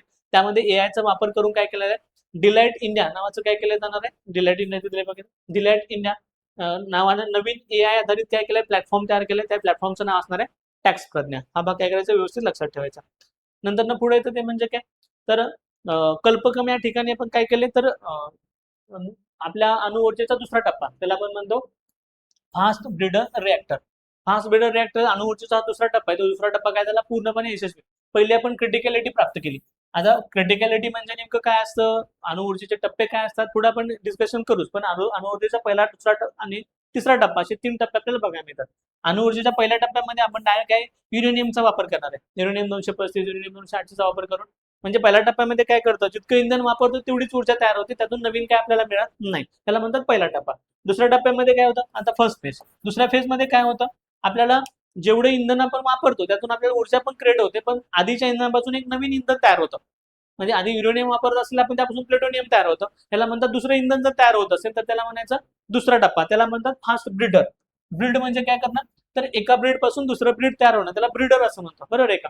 म्हणजे दुसऱ्या टप्प्यामध्ये काय होणार आहे, तर युरेनियम पासून, म्हणजे समजा युरेनियम 238 चा वापर आपण केला तर त्यानुसार काय होतं, प्लुटोनियम तयार होणार आहे. समजलं, म्हणजे उदाहरणासाठी सांगितलं तुम्हाला, की एका ऊर्जेपासून एक म्हणजे एका इंधनाचं ज्वलन केल्यानंतर ऊर्जा पण मिळणारच आहे, पण ऊर्जेसोबत नवीन एक इंधन तयार होत असेल. पहिल्या टप्प्यामध्ये तसं होत नाही. पहिल्या टप्प्यामध्ये निसर्गात मिळणारा युनियम आपण डायरेक्ट जातो आणि डायरेक्ट जाऊन काय करतो, ऊर्जा तयार करतो. Heavy water pressure heavy water reactor म्हणतो आपण, हेवी वॉटर रिएक्टर. समजलं, याचा वापर करतो. प्रेशर हेवी वॉटर रिएक्टरचा वापर करून आपण काय करतो, डायरेक्टली ऊर्जा तयार करतो. इथं मात्र काय असणार आहे, तर FBR असणार आहे. म्हणजे काय, फास्ट ब्रीडर रिएक्टर असणार आहे. म्हणजे काय, इथं युरेनियम 238 पासून युरेनियम 232 असेल किंवा प्लुटोनियम असेल, या अनेक इंधनांची पण निर्मिती होईल, ऊर्जेची पण निर्मिती होईल आणि थोडं फास्ट असणार आहे. कारण या ठिकाणी आपण काय करतो, अणुभट्टीमध्ये ती ऊर्जा म्हणजे ती शृंखला अभिक्रिया नियंत्रित करण्यासाठी कॅडमियमच्या वगैरे कांड्या वापरतो. तिथं तसला कुठलाही त्याचं नियंत्रक म्हणून वापरलं जाणार नाही, म्हणून याला फास्ट म्हणतात. ब्रीडर म्हणजे काय, तर एका इंधनासोबत अधिक इंधन तयार होतात म्हणून याला ब्रीडर म्हणतात. आणि याला आपण म्हणतो रिएक्टर. रिएक्टर म्हणजे जी काही पूर्ण चेन असेल ते रिएक्टर. आता काय झालं नेमकं, तर क्रिटिकॅलिटी म्हणजे काय ते दिले बघा. तर युरेनियम 238, युरेनियम आणि प्लुटोनियम असं काय केलं, एकत्रित असणार युरेनियम प्लुटोनियम. बाहेरच्या बाजूला काय असणार आहे, तर युरेनियम 238 असणार आहे. आता एक क्रिटिकॅलिटी पूर्ण होणे म्हणजे काय, तर एक शृंखला पूर्ण होण्यासाठी, एक पूर्ण काय होती, शृंखला म्हणजे एक अणुविभाजनाची पूर्ण एक शृंखला त्या विभाजित होते, याला आपण म्हणतो एक क्रिटिकॅलिटी. ही पहिली क्रिटिकॅलिटी जी प्राप्त झाली ती कधी प्राप्त झाली, आपल्याला 6 एप्रिल 2026 ला. पहिली क्रिटिकॅलिटी अणुविभाजनाची शृंखला अभिक्रिया काय झाली, स्वयंचलित आणि स्थिर झाली. पहिली एक शृंखला पूर्ण होऊन ती काय झाली, स्वयंचलित आणि स्थिर झाली. ह्याला आपण म्हणतो वन क्रिटिकॅलिटी. समजलं. आता वन क्रिटिकॅलिटी आपण प्राप्त केली 6 एप्रिल 2026 ला. समजलं. आणि हा आपला अणुऊर्जेचा दुसरा टप्पा आहे. आपण सक्सेस झालो त्यामध्ये अणुऊर्जेच्या दुसऱ्या टप्प्यामध्ये. अणुऊर्जेचा तिसरा टप्पा असणार आहे, तो डायरेक्ट आपण थोरियम वापरणार आहे. कारण आपल्याला थोरियमची संख्या भरपूर आहे आपल्याकडे. कारण आपली जी किनारपट्टी आहे, भारताची जी किनारपट्टी आहे, त्या किनारपट्टीच्या या भागामध्ये जी काही वाळू आढळते त्या वाळूमध्ये थोरियमची संख्या भरपूर आहे. थोरियम जगामध्ये सगळ्यात जास्त साठे आहेत. आपण जर थोरियम पासून युरेनियम 238 किंवा युरेनियम 235 बनवू शकलो, तर आपण डायरेक्टली काय करू शकतो, तर जगामध्ये ऊर्जेबद्दल आपण स्थिर होऊ शकतो. आपल्याला जगामध्ये इतरांच्या ऊर्जेसाठी अवलंबून राहण्याची गरज अजिबात लागणार नाही. आणि हा आपला अणुऊर्जेचा तिसरा टप्पा आहे. समजलं. आपण दुसऱ्या टप्प्यामधला आपला पहिली क्रिटिकॅलिटी काय केली, पूर्ण केली. अशी क्रिटिकॅलिटी किंवा ह्या FBR वापरणारा, त्याला आपण म्हणतो फास्ट ब्रीडर रिएक्टर वापरणारा, अशा रशियानंतर भारत हा जगातला दुसरा देश आहे. तर यापूर्वी प्रयत्न भरपूर जणांनी केलेत. म्हणजे काय, चीनचा कार्यक्रम आहे पण तो लहान आहे. जपान, फ्रान्स, अमेरिकेने काय केले, सुरक्षेसाठी, कारण स्फोट होऊ शकतो, कारण याला नियंत्रण नाही आहे. कारण या अणुभट्ट्या नियंत्रित करता येतात पहिल्या टप्प्यातल्या, दुसऱ्या टप्प्यातल्या अणुभट्ट्या आपल्याला काय करता येत, नियंत्रित करता येणार नाही. सोडियम वगैरे वापरून नियंत्रित करता येतात, परंतु सोडियम वापरताना काय होतं, त्याचा स्फोट होतो आणि ते धोकादायक आहे. म्हणून काय केलं होतं, जपान, फ्रान्स, अमेरिका यांनी काय केलं, या अणुभट्ट्या बंद केल्या. मात्र आपली अणुभट्टी काय जर आपण चालू अशी मांडली, तर रशियानंतर आपण दुसरा देश आहे. नंतर पुढं आपण फास्ट ब्रीडर रिएक्टरला जी सुरुवात आहे 1985 ला केली. त्यासाठी एक संस्था स्थापन केली, त्याला भवानी म्हणतात. समजलं का. आपण नाभिकीय ऊर्जा अनुसंधान असं म्हणतो आपण त्याला, भवानी, भारतीय नाभिकीय विद्या, नाभिकीय विद्युत अनुसंधान असं त्याला म्हटलं जातं. स्थापना केली आपण 2003 ला आणि पहिली क्रिटिकॅलिटी पूर्ण केली आपण 2026 ला. 6 एप्रिल 2026. क्रिटिकॅलिटी बद्दल एखादा क्वेश्चन विचारला जाऊ शकतो का, फास्ट ब्रीडर रिएक्टर म्हणजे काय, अणुऊर्जेचा दुसरा टप्पा काय असतो, याच्याबद्दल एखादा क्वेश्चन राज्यसेवेच्या दृष्टीने विचारला जाऊ शकतो. बघा, नंतर ना पुढच्या येतात ते म्हणजे आधारभूत वर्ष. आपण त्याला बेस इयर म्हणतो. सध्या बेस इयर आपण काय केलं, चेंज केलं. आधी आपलं कुठलं बेस इयर चेंज केलं बघा. पहिले तर जीडीपी, सकल देशांतर्गत उत्पन्न, जीडीपीचं जे बेस इयर आधी होतं ते 2011 असं होतं. 2022-23 करण्यात आलं. नवीन जे आर्थिक वर्ष आहे ते 2022-23 करण्यात आले. पुढे येतं IIP, औद्योगिक उत्पादन निर्देशांक असं त्याला म्हटलं जातं. IIP म्हणजे इंडेक्स ऑफ इंडस्ट्रियल प्रोडक्ट. जुनं वर्ष होतं 2011-12, नवीन वर्ष केलं 2022-23. जे जीडीपीचं जे वर्ष आहे ते कुठल्या कमिटीच्या शिफारशीनं बदललं आपण, तर विश्वनाथ गोल्डर समितीच्या शिफारशीनं आपण काय केलं, ते चेंज केलेलं बघा मिळतं. नंतर पुढे तर WPI, घाऊक किंमत निर्देशांक, होलसेल प्राइस इंडेक्स. जुनं जे बेस इयर होतं ते 2011-12 होतं. नंतर रमेशचंद समितीच्या शिफारशीनं ते बदलून काय करण्यात आलं, तर परत 2022-23 करण्यात आलं, पण अजून ते लागू झालेलं नाही. नंतर पुढे येतं CPI, कंझ्युमर प्राइस इंडेक्स, घाऊक किंमत निर्देशांक. जुनं वर्ष होतं 2012, नवीन वर्ष केले 2024. लक्षात आलं का. ही थोडीशी काय बदललेली आहे, तर बेस इयर चेंज झालेले आहेत. बेस इयरवर एखादा क्वेश्चन विचारला जाऊ शकतो, त्यामुळे बेस इयर काय करायचे, व्यवस्थित लक्षात ठेवायची आहेत. बघा पुढचं, मगाशी सांगितल्याप्रमाणे भारत आधी जगातली चौथी इकॉनॉमी होता. घसरण झाली 2026 मध्ये. 2026 ला तर सुरुवात झाली, त्यामुळे 2026 मध्ये घसरण झाली आणि भारत आता कितव्या स्थानावर आहे, तर 6व्या स्थानावर असलेला बघायला मिळतो. आधी कितव्या स्थानावर होता, तर 4थ्या स्थानावर होता. म्हणजे ब्रिटन आणि जपानला मागे टाकून तो 4थ्या स्थानावर होता. आता ब्रिटन आणि जपानच्या मागे तो 6व्या स्थानावर आहे आणि फ्रान्स 7व्या स्थानावर आहे. लक्षात आलं का. हे थोडंसं रँकिंग लक्षात ठेवायचं. अमेरिका, चीन, जर्मनी, जपान, ब्रिटन, भारत आणि फ्रान्स, हे हायरार्की लक्षात ठेवा. एखादा चढत्या क्रमाने लावा का उतरत्या क्रमाने लावा, एखादा क्वेश्चन विचारला जाऊ शकतो. दुसरे तर जागतिक दारिद्र्य रेषेखालची जी पॉवर्टी लाईन होती, ती पॉवर्टी लाईनचे जे काही हे होते आकडे होते ते टोटल काय झाले, चेंज झाले. बघा, कमी उत्पन्न गट कोणाला मानला गेला तर 2.15 ते 3 म्हणजे 2.15 आधी कमी उत्पन्न गट मानला जात होता, त्याला आता $3 पण कमी उत्पन्न गट मानला जाईल. नंतर कमी मध्यम उत्पन्न गट आधी $3.65 मानला जात होता, आता $4.20 मानला जाईल. उच्च मध्यम गट आधी $6.85 मानला जात होता, ते $8.30 काय मानला जाईल, तर उच्च मध्यम गट मानला जाईल. थोडंसं आंतरराष्ट्रीय म्हणजे वर्ल्ड बँक पॉवर्टी लाईन थोडीशी चेंज झालेली आहे. जर डीप मध्ये जाऊन मेन्सला क्वेश्चन विचारायचा असेल तर दारिद्र्यावर हा क्वेश्चन विचारला जाऊ शकतो. थोडंसं लक्षात ठेवा, आकडेवारी नाही पाठ झाली तरी काही हरकत नाही. आपण टॅक्स रिफॉर्म मध्ये बघितलं होतं की जीएसटी मध्ये बदल झाला, तर आपण जीएसटी 2.0 बघितलं, पहिल्या स्लाइड मध्ये आपण हा भाग बघितला.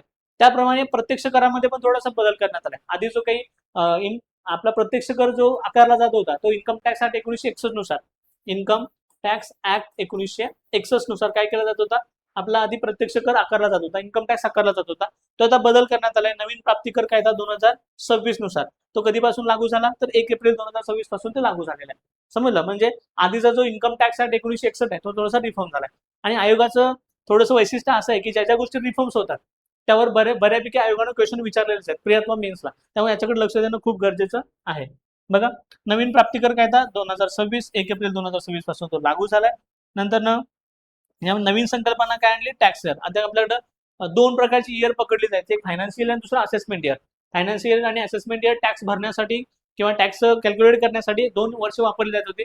2 वर्ष एकत्रित केले त्यांनी आपण कुठलं वर्ष ठेवलंय तर टॅक्स इयर नावाची संकल्पना ठेवलेली आहे, टॅक्स इयर असं संकल्पना मांडली आहे. पहिला येतो मॅट आणि दुसरा एएमटी. आता मॅट काय होता, मिनिमम अल्टरनेटिव्ह टॅक्स. 1986 ला पहिल्यांदा इंट्रोड्यूस झाला, 1996 पासून तो लागू करण्यात आला. ज्या कंपन्या आपलं एक्झम्पशन डिडक्शन 0 दाखवतात, म्हणजे काय, आम्हाला काय प्रॉफिटच झालेलं नाही, आम्ही जे कमवलं ते सगळं एक्झम्पशन डिडक्शन मध्ये केलं, सवलत आणि सुटीमध्ये आम्ही देऊन टाकलेलं आहे, आमचा प्रॉफिट झालेला आहे. आणि बँका नेहमी बुक प्रॉफिटवर काय भरत असतात, इन्कम टॅक्स भरत असतात. बुक प्रॉफिटवर निगम कर, त्याला कंपनी कर असं म्हणतो, ते भरत असतात. परंतु काही बँका गव्हर्नमेंटला फसवतात, असं दाखवतात की आमचं एक्झम्पशन डिडक्शन मध्ये आमचं जे प्रॉफिटेबल रेशो आहे किंवा प्रॉफिट टॅक्स जे प्रॉफिट आहे ते किती, म्हणजे एकूण जे काही आपलं प्रॉफिट आहे ते काही 0 आहे, म्हणजे आपण त्याला म्हणतो एक्झम्पशन डिडक्शन किती दाखवतात, ते 0 दाखवतात. अशा कंपन्या टॅक्स कर चुकवेगिरी करत होत्या. त्यामुळे 1986 साली पहिल्यांदा हा tax MAT, minimum alternative tax introduce झाला. 1996 ला पी चिदंबरम यांनी काय केला, अर्थमंत्री असताना हा लागू केला. हा किती टक्के होता, 15% होता. समजलं, त्याला म्हणतात मॅट. आता त्याप्रमाणे नवीन ऍक्ट नुसार काय केलं तर एएमटी, अल्टरनेटिव्ह मिनिमम टॅक्स असं नावाने त्यांना फक्त चेंज केलंय. आधी फक्त कॉर्पोरेट कंपन्यांसाठी होता, आता नॉन कॉर्पोरेट कंपन्यांसाठी पण लागू केलाय. फर्म असतील हे असतील यांच्यासाठी देखील हा टॅक्स लागू केलेला बघायला मिळतो. जे कर चुकवेगिरी करतात त्यांना नॉन कॉर्पोरेट सेक्टरसाठी पण लागू केलेला बघायला मिळतो. त्यामुळे थोडेसे बदल व्यवस्थित लक्षात ठेवणं गरजेचं आहे. आता ऑलरेडी आपण हे बघितलेलं आहे की नवीन टॅक्स स्लॅब आलेले आहेत, 5%, 18% आणि 40%चे नवीन टॅक्स स्लॅब आपल्याला कशाचे बघायला मिळतात, जीएसटीचे बघायला मिळतात. त्यामुळे व्यवस्थित लक्षात ठेवायचं. 56वी परिषद जी भरली होती नवी दिल्ली, या ठिकाणी ते बदल करण्यात आलेले बघायला मिळतात. हा देखील आपण घटक काय केलेले आहेत एक्झॅक्टली बघून घेतलेले आहेत. नंतर पुढे येतं ते म्हणजे काय, महाराष्ट्र उद्योग गुंतवणूक आणि सेवा धोरण 2025. हे देखील आपण बघितलेलं आहे की 1 ट्रिलियन इकॉनॉमी आपल्याला बनवायची आहे. 2030चं आपलं विजन आहे. नंतर आपण 70 लाख कोटीची गुंतवणूक करणार आहे. 50 लाख आपण काय करणार आहे, रोजगार उपलब्ध करणार आहे. त्याशिवाय आपण पीएम मित्र पार्क बघितला होता, अमरावतीला पण सुरू करायचं आहे. गडचिरोली कोणसरी विभागामध्ये एकात्मिक पोलाद प्रकल्प सुरू करायचा निर्णय घेतलाय. आपण गडचिरोलीला काय करणार आहे तर स्टील हब बनवायचा निर्णय घेण्यात आला आहे. यावर एखादा क्वेश्चन विचारला जातो. दिघे आणि गोपालपूर या ठिकाणी अदानी समूहाद्वारे आश्रय बंद स्थापन करायचा निर्णय घेतलाय. मुंबईला आपण इनोव्हेशन सिटी 300 एकरामध्ये जी इनोव्हेशन सिटी आपण उभा करणार आहे ती आपल्याला आपण यापूर्वी पण बघितलेली आहे. नंतर पुढचं हे महत्वाचं लक्षात ठेवण्यासारखं आहे, जहाज बांधणी आणि दुरुस्ती धोरण 2025. महाराष्ट्र राज्य हे पहिलं राज्य आहे ज्यांनी काय केलं, हे धोरण लागू केलेलं बघायला मिळतं. जहाज बांधणी आणि दुरुस्ती धोरण 2025. बघा, हे धोरण राबवणारे महाराष्ट्र पहिलं राज्य आहे.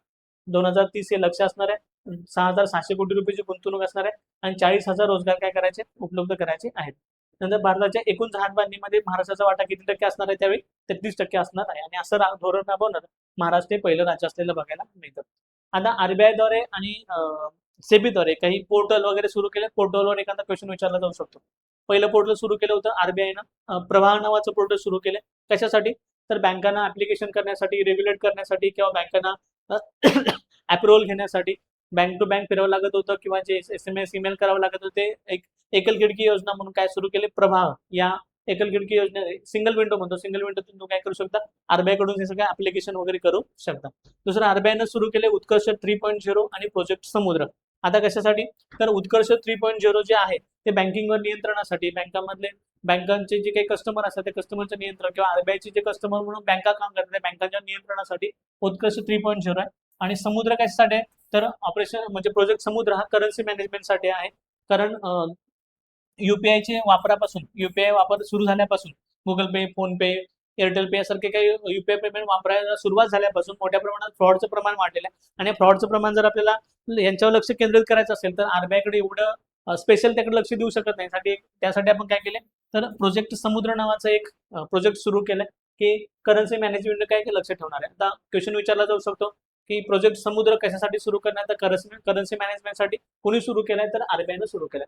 उत्कर्ष 3.0 कोणासाठी सुरू केलाय, तर बँकांच्या नियंत्रणासाठी कोणी सुरू केलाय, तर आरबीआयनं सुरू केलाय. प्रवाह जो काही पोर्टल आहे ते कोणी सुरू केले, तर आरबीआयनं सुरू केले. कशासाठी, तर बँकांना लवकरात लवकर ऍप्लिकेशन करता यावं, अप्रुव्हल करता यावं या कारणासाठी काय केलंय, तो सुरू करण्यात आलेला बघायला मिळतं. नंतर पुढे येतं bank net portal. Bank net portal कोणी सुरू केले, तर अर्थ मंत्रालयानं सुरू केले. सगळ्या आर्थिक घडामोडीवर लक्ष ठेवण्यासाठी अर्थ मंत्रालयानं काय केले, पोर्टल सुरू केले, त्याला नाव दिले बँक नेट पोर्टल. आणि पुढं सेबीनं, सिक्युरिटी एक्सचेंज बोर्ड ऑफ इंडियानं मित्र आणि दुसरं येतं ते म्हणजे सुदर्शन AI असे 2 पोर्टल सुरू करण्यात आले. त्यासाठी की जे गुंतवणूकदार आहेत ते गुंतवणूकदारांचं फसवणूक होऊ नये. छोटे मोठे गुंतवणूकदार जे काय करतात, गुंतवणूक करतात. तुम्ही बरीचशी प्रकरणं पूर्ण बघितलं असाल, महाराष्ट्रभर बघायला मिळतात आपल्याला की शेअर मार्केटला गुंतवणूक करायच्या नावाखाली जे काही अनरजिस्टर्ड, सेबीला अनरजिस्टर्ड जे गुंतवणूकदार असतात किंवा जे काही ट्रेडर्स असतात ती लोकांचे पैसे घेतात आणि नंतर काय करतात, परत देत नाहीत किंवा त्याची फसवणूक करतात, गायब होतात. यांच्यावर नियंत्रणासाठी मित्र आणि सुदर्शन AI नावाचं काय करण्यात आले पोर्टल कोणी सुरू केले, सेबीनं सुरू केले. या गोष्टीकडे व्यवस्थित लक्ष देणं गरजेचं आहे. नंतर पुढे महत्वाचे बदल काय, पहिलं येतं पीआरबी म्हणजे काय, पेमेंट रेग्युलेटरी बोर्ड. आता जे काही आपण बँकामध्ये पैसे ठेवतो ते वेगवेगळ्या मार्गाने आपल्याला परत मिळतो, चेक, डीडी, हुंडी, नंतर आरटीजीएस, एनईएफटी, यूपीएस, युपीआय मध्ये मग गुगल पे, फोन पे याच्याद्वारे आपल्याला काय मिळतं, चेक, डीडी, हुंडी याद्वारे आपल्याला परत मिळत असतं.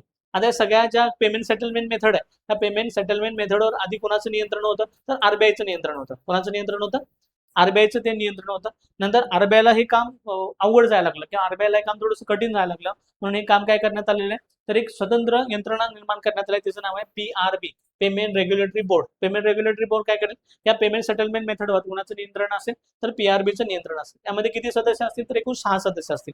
किती सदस्य असतील, एकूण 6. नंतर त्यामध्ये 3 असतील आरबीआय कडून आणि 3 असतील केंद्र सरकारकडून, असे 6 सदस्य त्यामध्ये काम करतील. आणि पेमेंट सेटलमेंटचं पूर्ण काम आता आरबीआय न पाहता कोण पाहणार आहे, तर कोण पाहणार आहे, तर पीआरबी पाहणार आहे. पुढे येतं ग्रीन इन्फ्रास्ट्रक्चर बॉन्ड. आता ग्रीन इन्फ्रास्ट्रक्चर बॉन्ड म्हणजे काय, शेअर किंवा बॉन्ड जसे कंपन्या इश्यू करतात तसं काय केलं जाते, काही संस्थांच्याकडून काही बॉन्ड इश्यू केले जातील आणि त्या बॉन्डमधून मिळालेला पैसा कशावर खर्च केला जाईल, तर अशा प्रोजेक्टवर खर्च केला जातील त्यापासून निसर्गाला कोणतीही हानी नाही आहे, पण निसर्गाचं काय होणार, संवर्धन होणार आहे, अशा गोष्टीवर खर्च केला जाईल. म्हणून त्याला काय म्हणलं जातं, ग्रीन इन्फ्रास्ट्रक्चर. अशा इन्फ्रास्ट्रक्चरवर खर्च केला जाईल की ज्यामधून निसर्गाची कोणतीही हानी होणार नाही, म्हणून याला म्हणतात ग्रीन इन्फ्रास्ट्रक्चर बॉन्ड. बघा कोणी सुरू केला पहिला ग्रीन इन्फ्रास्ट्रक्चर बॉन्ड, कोणी आणलाय मार्केटमध्ये, तर बँक ऑफ बडोदा. हा भाग लक्षात ठेवा, क्वेश्चन विचारला जाऊ शकेल. ग्रीन इन्फ्रास्ट्रक्चर बॉन्ड म्हणजे काय आणि पहिला बॉन्ड कोणी आणला, तर बँक ऑफ बडोदानं पहिला बँक आणलेला. नंतर पुढे येतं green municipal bond. Same municipality हा इश्यू करतात. कशासाठी, तर त्यांचे जे काही पर्यावरणपूरक प्रोजेक्ट आहेत त्यांच्यावर खर्च करण्यासाठी हे बॉन्ड काय केले, इश्यू केले जातात. मग पहिला सार्वजनिक क्षेत्रातला बॉन्ड किंवा त्याला आपण एनएसी रजिस्टर, नॅशनल स्टॉक एक्सचेंजला रजिस्टर करून पहिला कुठली अशी महानगरपालिका आहे की जिनं बॉन्ड हा मार्केटमध्ये आणलेला आहे, तर पहिली नगरपालिका येते नाशिक. आणि दुसरी नगरपालिका जी खाजगी स्वरूपातला आहे त्याला बीएससी म्हणजे बॉम्बे स्टॉक एक्सचेंजला जी रजिस्टर आहे तिथं सूचीकृत आहे आणि त्यांनी काय केले, हा बॉन्ड आणलेला आहे. ती कुठली महानगरपालिका आहे, तर पिंपरी चिंचवड महानगरपालिका. एनएसी ला नाशिक महानगरपालिका, बीएससी ला पिंपरी चिंचवड महानगरपालिका. पहिला सरकारी बॉन्ड कोणी आणलाय, तर एनएसी ला नाशिक महानगरपालिकेनं आणि खासगी कोणी आणलाय, तर पिंपरी चिंचवड महानगरपालिकेनं. हा भाग व्यवस्थित लक्षात ठेवणं गरजेचं आहे, भाग व्यवस्थित लक्षात ठेवायचा. नंतर पुढचं येतं ते म्हणजे काय, मगाशी मी सांगितलं होतं ते की भारताचा अणुऊर्जा कार्यक्रम, पहिला अणुऊर्जा कार्यक्रम, पहिला टप्पा युरेनियमचा वापर करणार आहे. दुसऱ्या टप्प्यामध्ये आपण काय करणार आहे, फास्ट ब्रीडर रिएक्टर वापरणार आहे. नंतर पुढचं येतं तिसरा टप्पा, त्यामध्ये आपण काय करणार आहे, थोरियमचा वापर करणार आहे. कारण भारतामध्ये सगळ्यात जास्त थोरियम बघायला मिळतं, भारतामध्ये थोरियमसाठी सर्वाधिक आहे. तर भारत काय करू शकतो, तर अणुऊर्जा निर्माण करू शकतो आणि पुढं भविष्यात येणारी जी भविष्य काळामध्ये येणारी जी ऊर्जेची गरज आहे ते भागवू शकतात. नंतर लक्ष काय, 2047 पर्यंत 100 गिगावॅटची ऊर्जा निर्माण करणं हे आपलं मुख्य लक्ष असलेलं बघायला मिळतं. नंतर पुढे बघा एमएसएमई इंडस्ट्री म्हणजे मायक्रो स्मॉल मिडियम एंटरप्राइजेस म्हणतो आपण त्याला, एमएसएमई. या इंडस्ट्रीमध्ये इन्व्हेस्टमेंट आणि टर्नओव्हर याच्यावर आपण थोडेसे बदल केले. आधी जे इन्व्हेस्टमेंट आणि टर्नओव्हर होतं हे इथं 1 कोटी होतं, इथं 5 कोटी होतं, ते काय केलं आपण इन्क्रीज केलेत. म्हणजे काय, तर एमएसएमई इंडस्ट्रीमध्ये मायक्रो कुणाला म्हणायचं, स्मॉल कुणाला म्हणायचं, मीडियम कुणाला म्हणायचं, याची जी व्याख्या करायची आहे त्या व्याख्येसाठी इन्व्हेस्टमेंट 2 गोष्टी आपण कन्सिडर करतो. एक म्हणजे काय, तर इन्व्हेस्टमेंट, आणि दुसरी गोष्ट कन्वर्ट आपण जी काही लक्षात घेतो ती म्हणजे टर्नओव्हर. समजलं, म्हणजे त्यांची उलाढाल किती आहे. आता पहिल्यांदा सूक्ष्म उद्योग कुणाला म्हणायचं किंवा मायक्रो उद्योग कुणाला म्हणायचं, की ज्यामध्ये गुंतवणूक किती आहे, 2.5 कोटी इतकी गुंतवणूक आहे आणि टर्नओव्हर त्यांचा किती आहे, तर 10 कोटी इतका टर्नओव्हर आहे. नंतर पुढे येतं ते म्हणजे काय, स्मॉल इंडस्ट्री आपण कोणाला म्हणायचं, ज्यांची गुंतवणूक किती आहे, 25 कोटी आहे आणि टर्नओव्हर किती आहे, 100 कोटी आहे. आणि मीडियम इंडस्ट्री कोणाला म्हणायचं, ज्यांची गुंतवणूक 125 कोटी आहे आणि टर्नओव्हर किती आहे, 500 कोटी आहे. यांना काय म्हणायचं, मीडियम. क्वेश्चन विचारला जाऊ शकतो मल्टिपल चॉईस मध्ये किंवा स्ट्रेट फॉरवर्ड क्वेश्चन मध्ये तुम्हाला क्वेश्चन विचारला जाऊ शकतो. बघा पुढे. आपण ऑलरेडी बघितलेल्या सगळ्या गोष्टी. बघ, हे भारतामध्ये पायाभूत सुविधामध्ये आणि सहकार क्षेत्रामध्ये झालेले बदल आहेत, तर छोटे छोटे बदल लक्षात ठेवणं गरजेचं आहे. बघा, ट्रान्सपोर्ट आणि लॉजिस्टिक मध्ये काय बदल केले, तर विझिंगम पोर्ट केरळमध्ये भारतातील पहिलं खोल पाण्यातलं पोर्ट काय केले, सुरू केले. डीप वॉटर पोर्ट असल्याला म्हणलं जातं, ते सुरू करणे कुठं केलेलं आहे, केरळमध्ये. नाव काय असणार आहे, विझिंगम असं पोर्टचं नाव असणार आहे. नंतर पुढे नवीन पवन ब्रिज तामिळनाडूमध्ये काय केलं, पहिलं व्हर्टिकल लिफ्टिंग रेल्वे पूल काय करण्यात आले, पहिल्यांदा सुरू करण्यात आलेला आहे. हा भाग लक्षात ठेवायचा. तामिळनाडूमध्ये पवन ब्रिज असं म्हटलं जातं. पुढे येतं कवच प्रणाली. भारतातले ट्रेनची टक्कर होऊ नये या करण्यासाठी काय करण्यात आलेलं आहे, तर सेन्सर प्रणाली, म्हणजे समोरून जर काय आल्या रेल्वे आल्यास तर काय होणार आहे, सेन्सरनं कळणार आहे की पुढं काही अंतरावर काय आहे, दुसरी रेल्वे येत आहे कळणार आहे. यासाठी काय केले, कवच प्रणाली काय केलं, विकसित करण्यात आलेलं आहे. हे कशाबद्दल आहे, ट्रान्सपोर्ट आणि लॉजिस्टिक बद्दल आहे. सहकार धोरणामध्ये 2025 ला काय केले, तर आंतरराष्ट्रीय सहकार वर्ष म्हणून घोषित केलं. एखादा क्वेश्चन याच्या विचारला जाऊ शकतो. 2025 ला पण आंतरराष्ट्रीय सहकार वर्ष म्हणून घोषित करण्यात आलेलं आहे.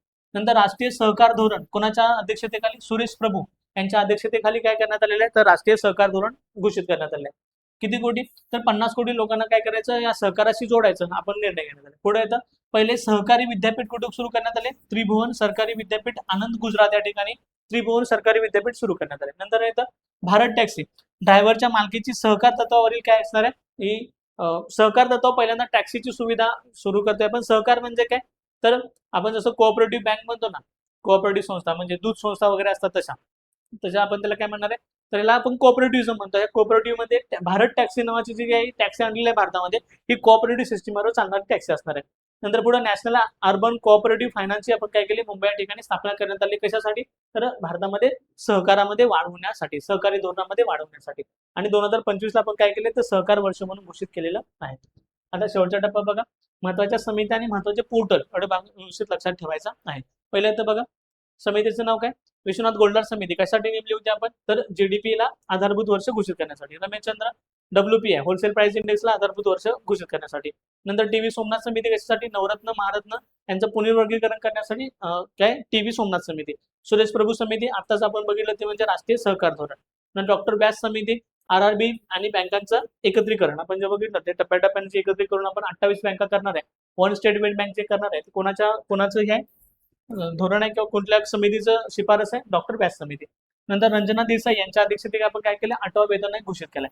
हा थोडासा व्यवस्थित लक्षात ठेवणं गरजेचं आहे. 8वा वेतन आयोग आपण कोणाच्या अध्यक्षतेखाली घोषित केलाय, रंजना देसाई. नंतर पोर्टल, मित्र पोर्टल आपण बघितलं कोणाचं आहे, सेबीचं आहे. सुदर्शन एआय कोणाचं आहे, सेबीचं आहे. प्रवाह पोर्टल कोणाचं आहे, आरबीआयचं आहे. नंतर बँक नेट कोणाचं आहे, अर्थ मंत्रालयाचं आहे. हे पोर्टल व्यवस्थित लक्षात ठेवणं गरजेचं आहे. अशा प्रकारे आपण जवळजवळ 1.5 वर्षाचे जे महत्वाचे अर्थव्यवस्थेसाठीचे खूप महत्वाचे करंट अफेअर आहेत ते आपण यामध्ये बघितलेले आहेत. बाकीचे घटक आपण काय करू, नेक्स्ट व्हिडिओमध्ये नक्की बघू. तोपर्यंत धन्यवाद.